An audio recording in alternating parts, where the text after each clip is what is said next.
আজকে বানাচ্ছি ফ্যাট কাটার ড্রিঙ্ক, যেটাকে আমরা CCFTও বলতে পারি। এটা সকালে খালি পেটে খাওয়া যেতে পারে, লাঞ্চের পরেও খাওয়া যেতে পারে।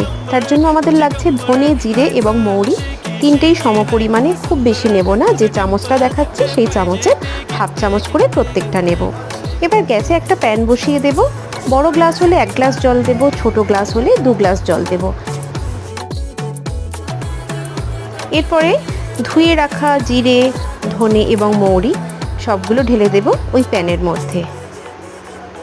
একটু ফোটা আমরা অপেক্ষা করব, বেশিক্ষণ ফোটাবো না, 2 থেকে 3 মিনিট আমরা ফোটাবো। তারপরেই দেখতে পাবো কালারটা চেঞ্জ হয়ে গেছে। ব্যাস হয়ে গেলে আমরা ঢাকনা বন্ধ করে রেখে দেব এবং ছেঁকে নিলেই রেডি দারুণ স্বাদের CCFT। এটা কিন্তু ডায়াবেটিস যাদের আছে তারা খেতে পারে, ফ্যাটি লিভার যাদের আছে তারা খেতে পারে। দুর্দান্ত স্বাদ এটার, হালকা